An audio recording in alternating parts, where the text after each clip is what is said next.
What's going on, everybody? Mortem here, this time bringing you my retrospective review of Fable 3. The much maligned third entry to the original trilogy that I would say personally is full of great ideas that are very, very poorly executed upon. And while it certainly has its fun moments, it's everybody's least favorite for a reason, let's be honest, but nonetheless I'm taking a look at this game as part of a look back at the original trilogy ahead of the series reboot coming sometime in 2025, or at least is slated for that time period. And I wanted to go back and play the originals as I hadn't played them since like the 2010s basically, with Fable 3 being the final entry on that list. And right away it made a few very controversial changes to the game, removing what little was left of the RPG systems, implementing a very straightforward progression system, just to name a few. With this game initially releasing all the way back in 2010, they still had a few interesting ideas, which I think permeates a lot of this game despite some of the many problems it comes with as an entire picture.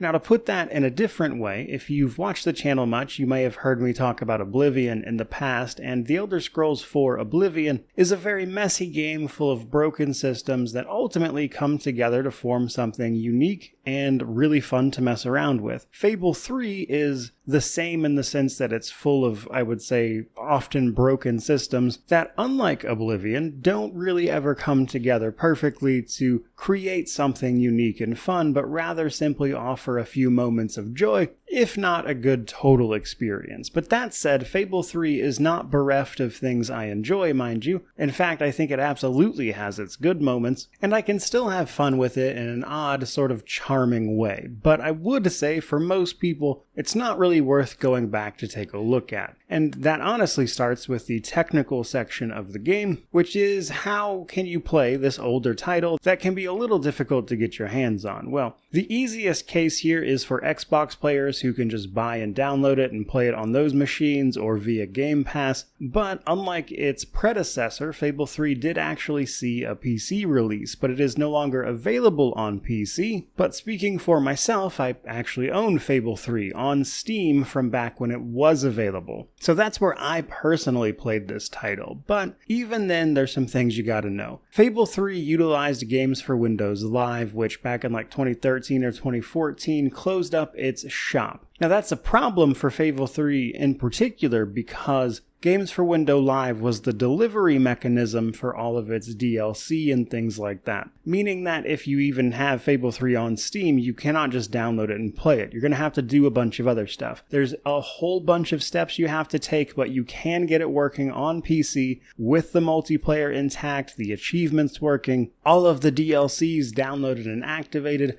but it's a bit of a lengthy process that is best described through a Steam guide to save us all a little time. There's several on Steam, they're all pretty good, but I'll try to link one down in the description for you if this happens to be just, what you're looking for. In any event, if you're concerned this might amount to piracy, it in fact does not, because many of these solutions are offered by Microsoft themselves, who are the ones facilitating many of the downloads you have to undergo in order to make this process work. So this is not really what I would consider piracy. They've simply made what was available via Games for Windows Live available through convoluted other means for the few people who still play this on PC, basically. Now, believe it or not, the technical woes of this game do not stop there, because you may notice throughout the scope of this video that despite playing on a 4090 in 2024, this game looks pretty terrible. Especially that sort of motion blur effect on anything. That is baked into the game. That is not a setting you can turn off. And honestly, even on today's hardware, the frame rate is pretty bad. It is not a game that runs well, nor did it ever, so that's kind of what you're left with. Also throwing this into the technical state, because I had no idea where else to put it, one of the things Fable 3 tried to do that I don't think is a terrible idea, but didn't really pan out, was that it tried to remove as many menus from the game as possible. Rather, everything is done through interactions with the world. So like when you bring up the system menu, you are instead brought to a place called Sanctuary, where you can access what would typically be accessed via a menu. Now for a lot of things, this is annoying, and for its initial, I believe, Xbox release, it really jacked up the load times because you're constantly loading into areas like Sanctuary in order to access these things via a menu, which is really just hidden. Now some stuff I don't don't think you need to do this with, like for instance the multiplayer menu, or checking your character status, or going to literally just save the game you are playing. However, there are parts of this that I do think make a certain degree of sense, like for instance your character's dressing room, where you can see all of the clothing and stuff that you can put on display. I don't think that's a terrible way to handle that. Same goes for certain shops, especially like the furniture shops where you can buy things to upgrade your house and you can actually see each of those individual pieces of furniture in the game. So there are moments where I think that menu system works, but by and large it's mostly just annoying. And if there's anything that sums up the entirety of what Fable 3 is all about, I think it's that. But nonetheless, let's move on a little bit. Talking about the difficulty of this one. The difficulty of Fable 3 is non-existent, and I mean that literally, because while you will engage in a whole bunch of combat and everything, and things will have different attack patterns, etc. that you can learn,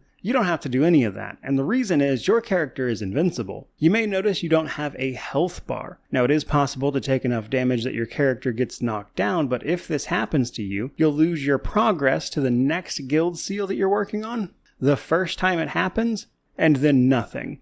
And the thing is, guild seals are abundant and easy to get a hold of, so losing one of them is hilariously nothing. And after you lose that, you simply get back up and get right back into combat, having lost neither time nor experience or anything else of note. So while there are certainly challenges you can undertake, nothing about Fable 3 is difficult in the sense of consequences, because there are none. You cannot die. Moving on a little bit though, talking about the story and its setup, we start the game by picking between being either the prince or the princess, but you cannot otherwise customize your character here, which in theory, at least for the previous games, would have been done via the character morphing later, but as we'll get into, that doesn't happen so much. So let's talk about the story side of things. Now, the story of Fable 3 is interesting. It takes place roughly, I think it's like 50-ish years after the adventures of Fable 2. Now, if you remember, the prince and your brother Logan, who is a set character, are both the descendants of the previous game's hero character. That character had children canonically, and they are Logan and you. Logan is now the king. You are, of course, just living in the castle, a relatively carefree life, but ultimately, you get thrown into the fray when you find out that a revolution is brewing because of your brother's sudden turn to being a tyrant about 4 years ago. He's having people executed, and when you try to stop him to keep that from happening, he demands a choice between killing either your love interest or a group of local leaders. And this is the straw that broke the camel's back, as it were, because you and your mentor of note, Walter, set off on a path to start a proper revolution and overthrow your brother from the throne. Now, this was supposed to be Fable 3's big hook. You go through the game making allies, promises, etc. to get to the point where you can overthrow Logan and reach the end of the game. But the catch here is the game does not end when you take the throne, but rather it continues where you now have to manage the throne, making decisions as king, etc. in order to defend the kingdom. However, like many things in Fable 3, this is a really cool idea that is done very poorly, because while that sounds cool, what it actually is a series of decisions that could be cleared in less than an hour if you really wanted to, that affect absolutely nothing if you've messed around much with the game's real estate system basically at all. But here's the thing, even if you didn't do that, while a couple of lines of dialogue change in the ending, it is still fundamentally the same. So what do I mean by that? Well, basically over the course of the game, gathering allies and things, learning of your own status as a hero of old, just like your parents, continuing their tradition of forcing this hero thing to be a weird genetic thing, you will also discover that the reason your brother turned into a tyrant 4 years ago is because he went to the distant land of Aurora, where he encountered a creature known as the Crawler, who is bringing a wave of darkness from Aurora to Albion, the country that your brother ruled, and now you. Your brother was making all of these harsh decisions in order to fast-track the nation into its industrial age, which is ongoing, so it can produce enough defense to hold off this incoming wave. By the time you take the throne, you have 1 year to prevent this from happening, and to do that, you basically have to raise 6.5 million gold. this will give you the ability to raise an army and lose as few people as possible, which would give you the good ending. Now the catch here is that you are supposed to be torn between making good decisions and keeping your promises to others, and making money through evil decisions to stave off and save as many people as possible. But like many things, there's a perfect solution here. If you just have enough money, you can give it to the treasury and save everyone anyway, while also doing everything right. This can be done through abusing the game's real estate system pretty easily, which we'll get into, but basically the few parts of this game that had a consequence, they gave you a very, very easy workaround to avoid said consequences. But here's the thing, as I mentioned, even if you ignore that entirely, while it might sound like you'll get multiple endings, you don't. Like one conversation changes, essentially. So it makes very little difference in the grand scheme of things. So like much of Fable 3, that's a really interesting premise that honestly I think if done right could be a super compelling story, and yet nonetheless, here it kind of falls flat, especially because the part that was supposed to be this cool defend your kingdom thing winds up being a bunch of time skips and a gold check, which is boring. But that brings us to the progression systems of this game. Now, progression has been overhauled for the most part in Fable 3. Most of it has been gutted, in fact, and changed to a much simpler system, but some things have remained the same, like, say, the dog. You have a dog companion, you can even change its breed via some DLC potions and stuff, and it can be upgraded with books in order to teach it to both help you in combat better, but also point out hidden treasures more as well. Everything else, though, feels less great. So you also have the character morphing. In previous Fable games, based on how you played the game, etc., your character would change over time. Fable 3 has a little bit of this, but most of it is gone. Basically, the stuff you do the most, either ranged, melee, or magic, will over time change a little bit about your character's appearance, but it is to a much less degree than the previous games. Really, the only thing of note, if your character is particularly evil or good and they do a flourish, like a charged up melee attack, based on their morality, you'll see either angel or demon wings behind them. But the rest is kind of bland. Next up, let's talk about the Road to Rule. So this game's progression system, or primary progression system, sees your character gathering guild seals as experience. Basically, as you kill enemies or you interact with denizens of Albion and Aurora, and get them to like you, as a matter of fact, they can give you experience this way, or you just complete quests, etc. You'll earn guild seals. You'll spend those guild seals on the Road to Rule, a sort of mind palace where Teresa, the seer from the previous games, has been guiding your character on their road to their destiny, basically. And this is in the form of these chests on the Road to Rule that you can spend guild seals to open, which is going to do things like increase your damage with certain weapon types and also unlock more basic features like certain expressions, the ability to get married, the ability to buy property, etc., all of which has to be unlocked here. Guild seals are abundant, this is very easy to max out, and really the only thing to note here is the weapon morphing, another cool idea that falls flat. Fable 3 has a system where, based on the actions your character has taken, when you unlock an upgrade to your ranged magic or melee abilities on the Road to Rule, it will upgrade the associated thing, physically altering its experience by randomly selecting one of the milestones you've done up to this point.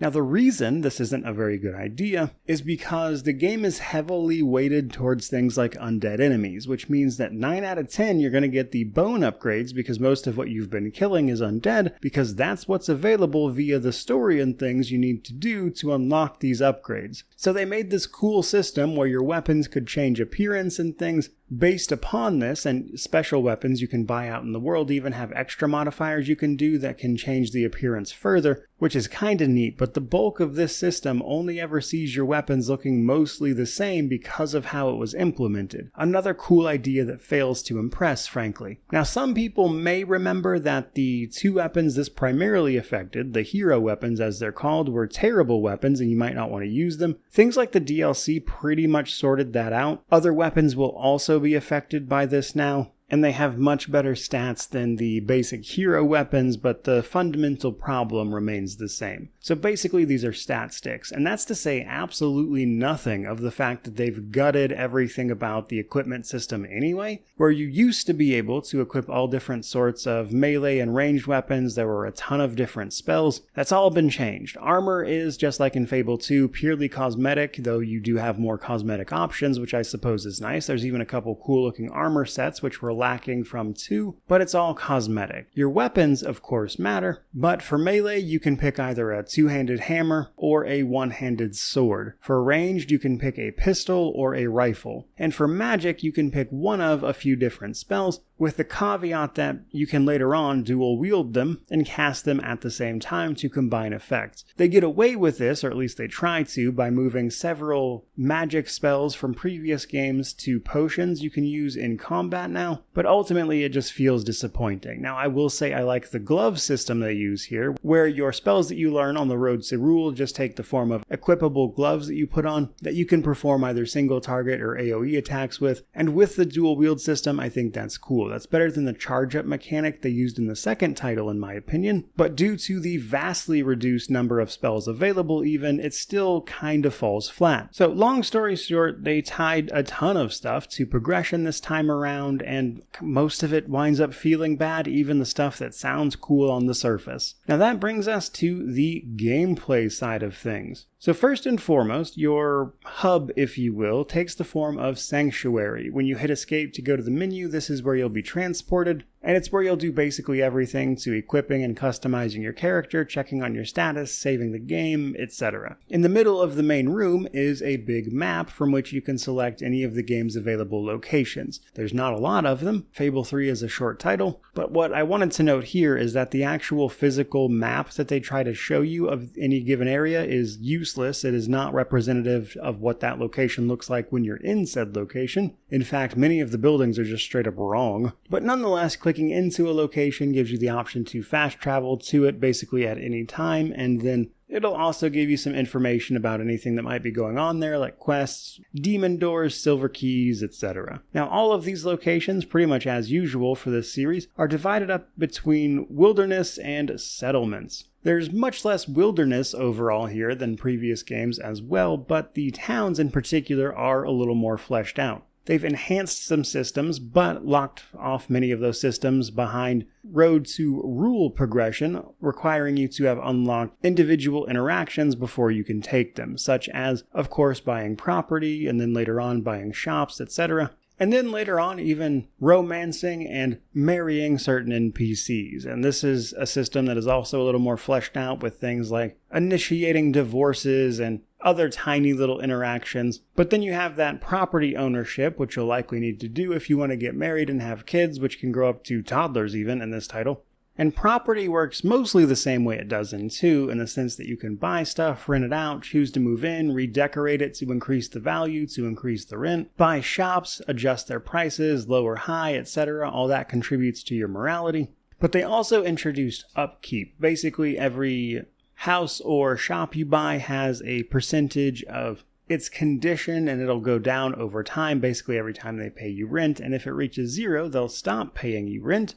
But it's also really cheap to just repair everything, and you'll be making so much money hand over fist from property ownership that it's not really a big deal, and you can even conveniently repair everything from the map anyway, so it's not even an inconvenience. And this system is largely why abusing the real estate system is so fantastic to get around that problem with the main story. But let's talk about some other things this particular game has going on, such as the traditional demon doors, silver keys, and gnomes. Silver keys remain basically the same from the past 2 titles. You find silver keys, you open chests, though this game has somewhat of a reward problem, just like the previous entry, Fable 2. In that many of the rewards for doing this simply aren't very good, which is a problem that permeates the rest of the game, but to a slightly lesser degree than the second title overall. But it is an issue here as well, because often some of the lengthiest quests you'll go on have rewards that do not match things you already have from just doing basic side stuff. So it's not that the rewards aren't good per se, but rather that the time at which you are given them and for the effort involved is mismatched.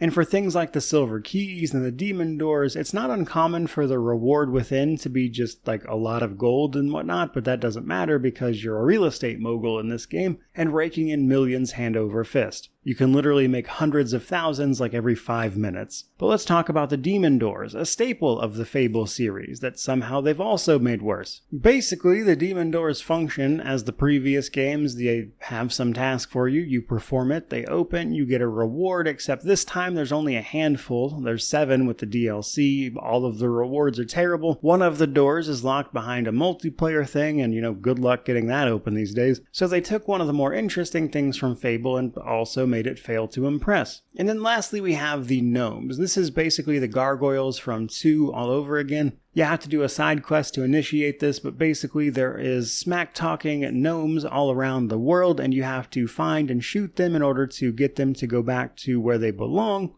And at the end you get the reward of a weapon that you've likely outgrown by the time you can possibly complete this quest in full. Yay. So as you can see from how I've talked about gameplay and the rewards and stuff here, Fable 3 tries a few new things. Some of them I think are interesting concepts that needed a whole lot more time in the oven, and also failed to congeal into anything really fun. Which is interesting because I remember playing this game a little more towards its initial release, and while I certainly thought some of these things even then, I do remember enjoying them at least a little for their moments of humor. Now for instance, in spite of everything I just said, this game actually does have some really fun side quests. Like, say what you will about the reward for that gnome hunt, the quest itself is very funny. There's a quest you can go on where you become a sort of miniature in a game of, I guess, like D&D for lack of anything else, that these 3 characters happen to be playing, and you can get involved in that. And that's a quest I remember very well from when I played this game originally, and that's a fantastic quest that is also very funny, and the game has a lot of those moments. And I think it's a shame they didn't lean into that more, but rather tried to cobble together all these weird systems and approaches, let's say. But with that out of the way, let's move on to combat a little bit. So combat is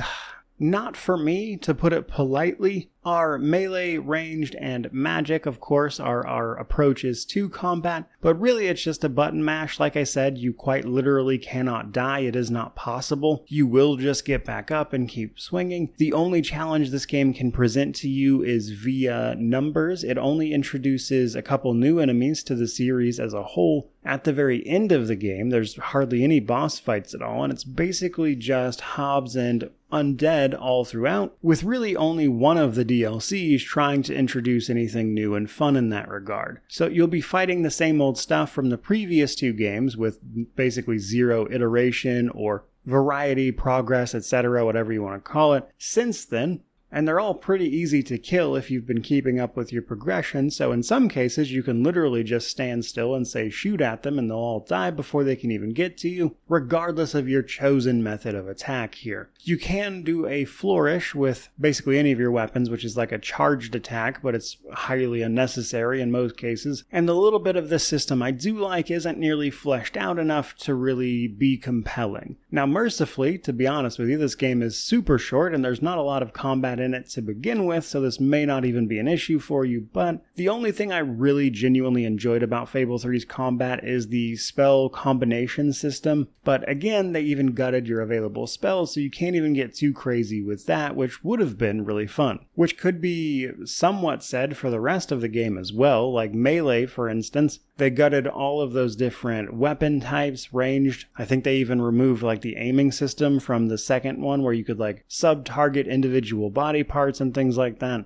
And it's just not really fun, and in some ways feels like a direct downgrade from previous entries, which is probably what contributes to the feeling that there is very little to combat, and you mostly just mash the same button until you win, which you can literally do because you cannot die. And that brings us to the DLC section of the game. Fable 3 got a lot of DLC. You can get all of it via that Steam guide I told you down below if you're over on Steam. I think if you're on Xbox, you'll probably still have to buy it if I had to guess. But there are 2 that are noteworthy because they're little expansions of sorts. One is underwhelming, one is cool but too short. First up, we have Understone. So Understone is a single quest, really, to go find a lost settlement under the city of Bowerstone, the capital of Albion. And that's pretty much it. You go down there, you find the town, you decide whether you want to force them to work for you or tell them the truth about the world above and set them free. That's the entire DLC. It adds a few extra things like items and whatnot, but it is very quick and very boring. I remembered this specifically because I remember playing this game originally and being really disappointed by this DLC then, and it was interesting to relive that same disappointment here. Now there is one more DLC, which I like the premise of, the execution not so much, and that is Traitor's Keep. Traitor's Keep takes place after the main campaign has concluded and puts you in the role of the king, whereas others are in the role of the revolutionaries. Specifically, there is a political prison that your brother kept off the coast that someone escaped from and tried to assassinate you in your own throne room, which puts you on the trail of the prison where the problem originated from. Now what's crazy to me here is actually the very first character you fight in this DLC, because this character seemed to have more health than literally anything else in the game for no apparent reason, which was interesting, I guess. But once you arrive at the prison yourself, you'll eventually need to quell a prison riot and then track down 3 missing prisoners. This leads you to a variety of locales and situations where you'll fight off new enemies, or new variations of enemies in some cases, and then usually have a pretty unique boss fight at the end and the opportunity to collect all sorts of unique gear and whatnot, which is a pretty nice idea. But my main gripe with Traitor's Keep is that it is extremely fast. The whole thing might take you like an hour maybe with a character that's actually cleared the game already, and so the cool ideas it does have never really get the chance to shine. Now normally this is where I would talk about the Steam Deck section of the game, as I was playing this on Steam, but seeing how the hoops I had to jump to just to get this running on PC would be an absolute nightmare to do on the Steam Deck, I'm gonna skip it this time. Now that brings us to our positives and negatives before we wrap this one up. So the positives of Fable 3 for me were all of the good ideas, albeit with their failed execution. If you get past the part where it didn't pan out, there are some neat ideas in there. I like the idea of becoming king and then having to deal with the consequences of your actions and stuff, and I just wish it wasn't so incredibly fast-paced and imposed via things like time skips on you. Cool premise, don't like the way it was executed, which I'm sure you're getting tired of hearing me say at this point. The other good parts of Fable 3 are the humor and the side quests. There's some great side quests in there, there's a lot of funny moments, and I think if that's the kind of gaming experience you want, Fable 3 can be a really good time to enjoy those things. But then we have all of the negatives, which are unfortunately weighted pretty heavily here. We have the fact that they have just gutted all of the progression systems and turned it into just a pure little action adventure that you can't even possibly fail. The removal of things like all the different weapon types, all the different magic, and all of the things that are associated with that. The combat's not very fun. The game still has a reward problem that is to a lesser degree than 2, but is still present, and that's really just to name a few of the issues. Fable 3 has a lot of problems, which brings me to my conclusion. Playing Fable 3 at least like a decade since I had played it last, has been an interesting experience because I remembered it a little more fondly, probably because of the laughs and the side quest and stuff, but looking back at it with a critical eye all these years later, Fable 3 was not a well thought out or executed title. It has some good ideas that I would love to see someone run with and properly do today. Like again, the idea of taking power and having to live with those decisions as the king in a game and whatnot. It seems like a really cool idea after you overthrow it. I think as a big narrative that could definitely have its moments, but scrunched up into a probably less than 10-hour game for some people does not feel good, nor is it fun. Which means that when you put that all together, Fable 3 is, like I mentioned toward the beginning, a bunch of ill-fitting pieces that, unlike Oblivion, for instance, never really come together. Rather, it's just, for the most part, a pain, and representative of a whole lot of missed potential. And to my mind at least, it was a certainly sour note to leave the Fable series on. Now, here in a few days maybe, give or take, I plan on making a video talking about what I'd like to see in the rebooted Fable as they move to renew that series a bit. But I think when you look at games like Fable 3 and how janky the first two were, even if they were better as individual instances, etc., I can actually kind of see why they chose to reboot this series, because If they could make a decent game that actually capitalizes on some of the unrealized potential that all three of the original titles have, even if they miss the mark in a few places, they'd still probably have a better game than all of these other three titles combined. They would have greatly improved upon the formula here. But to wrap this up more succinctly, again, I just think Fable 3 is a game with a whole bunch of cool ideas that never quite managed to fit together properly or capitalize even on some of the interesting ideas that they were working with. And that is where we're going to leave off this particular review. So I certainly hope you enjoyed it, found it informative, at least if you've never played Fable 3 and you were just curious or something. And if that's the case, certainly subscribe, like, comment, all that YouTube jazz. Stick around for a little while. As I mentioned, I will sometime in the relatively near future be making a more discussion-oriented video talking about that reboot and some of the things I would like to see it try to do or could do to carry on the legacy of this very flawed, let's say, series. But for now, thank you so much for watching. I really do appreciate it. May you wander in wisdom and have an amazing day.